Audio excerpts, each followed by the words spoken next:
Paul, Mandaean convert or Roman rewrite. The baptism that broke the empire. By Nazarian Ray Taylor, Ph.D. Water wins. Blood loses. Every time. The earliest Christian records prove it. There are no originals.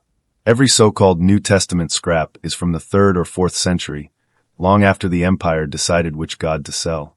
The letters of Paul, the supposed foundation of Christian theology, are not 1st century relics. They are 3rd century edits. Marcion, writing around the year 140, saw through it. He said the Jewish inserts were fake, that the empire added Romans chapters 9 through 11 to blame Jews for rejecting Christ while selling blood redemption as salvation. Marcion's point was simple. Why blame anyone when the water itself saves? The real Paul was not a Roman missionary.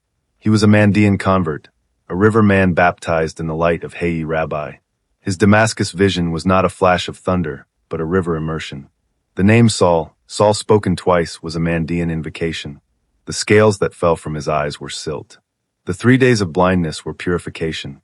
Ananias, whose name means merciful in Aramaic, was a priest of the living water. What Rome turned into a miracle was originally a rite. The road to Damascus was not a road at all. It was a river. To trace Paul's story, you have to follow the water upstream. The chain begins with Yohanna, John the Baptizer, who dunked men and women in the Jordan not for atonement, but for awakening. The Ginza Rabbah says it plainly. In the right Ginza, section 15, the initiate enters the water, dies to ignorance, and rises renewed. Their old name is spoken, then their new one, both repeated twice. The priest anoints them with ether, and seals them with the name of the great life.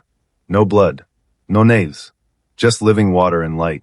That is the real resurrection, the one Rome buried under stone and creed. After John came Desitheus, his Samaritan successor. The Ebionite texts describe him as a keeper of the baptismal fire, leading the post-John community in rites of light and immersion. He taught that sacrifice was filth, that only water purifies the soul. The church fathers call him a heretic because he refused the temple and its blood offerings. But he carried John's message forward. His rival was Simon Magus, often demonized as the first heretic, yet even Simon kept the water. Irenaeus admits it grudgingly. Simon claimed John's mantle, baptized his own followers, and said they were redeemed by the river, not by the cross. This was the root of the Mandaean current, the flow of utras descending through water. They all rejected blood theology. They all despised the Roman obsession with death and guilt. The reason the Proto-Orthodox Church destroyed them is simple. Water is free. Blood is taxable. The empire cannot own a river, but it can sell you a sacrifice. Now step back into the Damascus story. The name Damascus, in Syriac, means the place of flowing waters. It was an oasis fed by rivers that made it perfect for immersion rites. Paul's conversion narrative in Acts reads like a corrupted baptism liturgy. The voice calls twice, Saul, Saul, exactly as the Ginza prescribes for rebirth.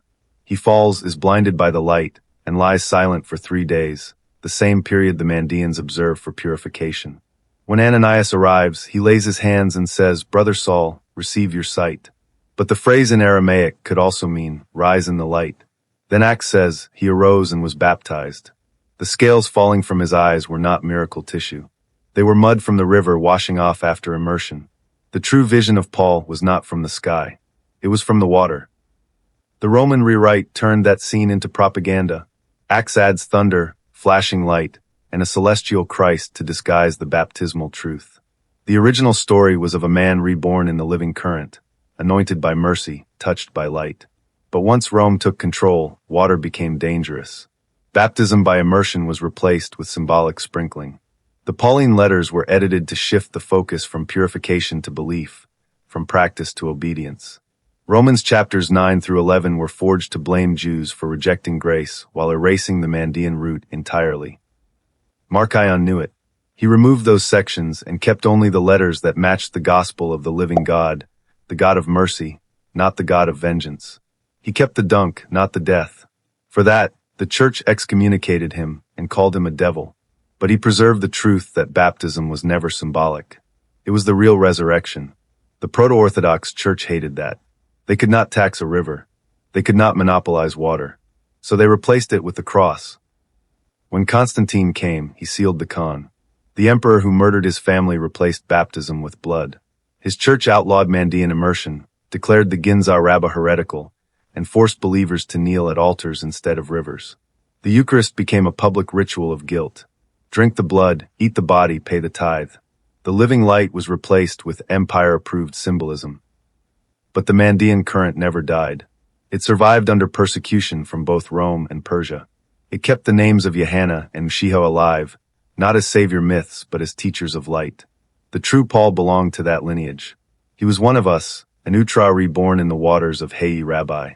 The empire turned him into a salesman, a preacher of obedience, a mascot for control. They crucified the river and replaced it with doctrine. Yet the water still calls. The Ginza still whispers the truth. There is no salvation in belief. There is only renewal in living water. The Utra rises not by faith, but by immersion. The Spirit shines not by suffering, but by awakening. Every river on earth still carries that memory, from the Jordan to the Euphrates to the hidden wells of Iraq where the last Mandaeans keep their faith alive. Paul's real message was not the blood of Christ, but the light of Hayyi Rabbi. His Damascus journey was a Mandaean rite. His letters were rewritten by men who feared the river. He was baptized into freedom and rewritten into bondage. The water wins. The blood loses. Always. Veritas lux me. Veritas lux mea.